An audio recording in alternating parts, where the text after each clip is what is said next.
Pendant toute la semaine, Vincent, le chef du Bois Chenu à Don Rémy-la-Pucelle, nous accueille. On va réaliser la deuxième recette de cette semaine. Donc, il est parti sur un tube chair de crabe avocat passion.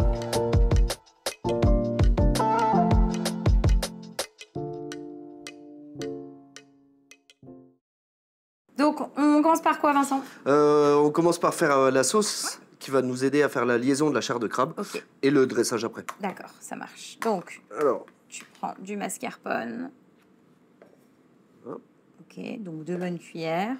Ensuite, donc, un petit peu de crème. On détend à la crème. Oui. C'est quoi ça? Du jus de passion. Oui. Donc, un jus de passion. Mettre quelques grains. Là, tu vas ajouter... Tu veux qu'on retrouve en tout cas les petites graines du fruit de la passion. Ouais, non, c'est top. Ça va ajouter forcément un peu de mâche, quoi. Pourquoi tu as choisi de mettre du mascarpone? Ça nous donne une bonne tenue parce qu'en fait, on va faire des tubes avec la feuille de brique. D'accord. Et du coup, il faut que ça tienne bien à l'intérieur. Un peu esprit rillette, quoi. Tu veux quelque chose qui ressemble un peu en texture à ça, quoi, de la rillette. Plutôt que de faire une mayonnaise, je préfère utiliser la mascarpone. On mélange un autre chair de crabe. Oui. Donc là, tu as à peu près combien en quantité? Là, on a 150 grammes. Ok. Hop. J'en garde un petit peu pour faire ma sauce pour après. D'accord. Là-bas, tu mélanges. Donc l'idée, c'est de lier et de faire une texture, comme je disais, un peu rillette. Donc ça, c'est bon. Voilà, donc on a en gros comme une rillette. Ouais, c'est ça. Enfin, en tout cas, moi, en texture, je trouve que ça ressemble à une rillette. C'est assez léger, donc ce sera assez facile à remplir dans nos tubes. D'accord. Et voilà.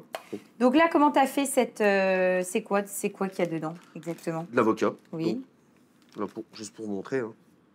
Voilà, on prend l'avocat, on récupère la chair, un jus de citron. Moi, je le passe au robot-coupe ou au mixeur. Ou au blender. Ou au blender. Un peu de sel et c'est tout. Un peu de sel et c'est tout.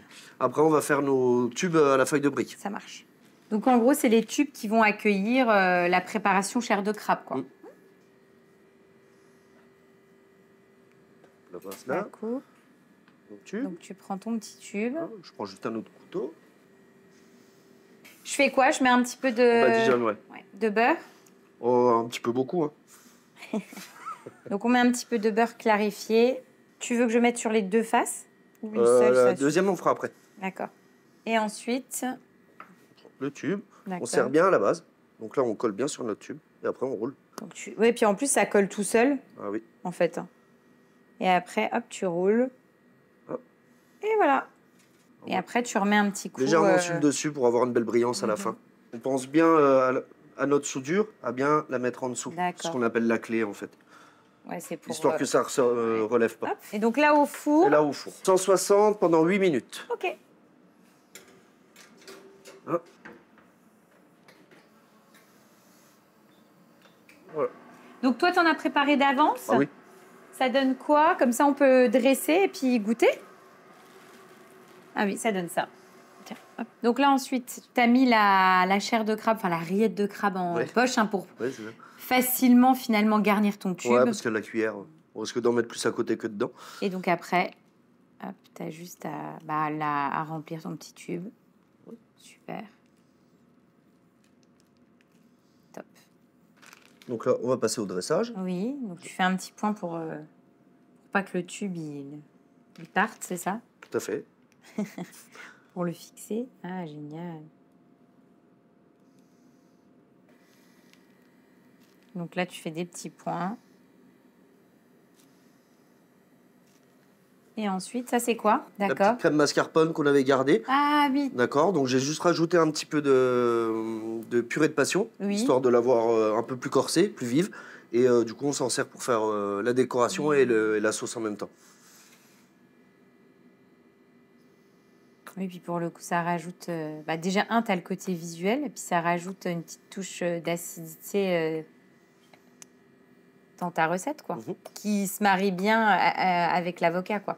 Et on termine avec des petites billes, des petites perles de passion sur le dessus. Oh, génial.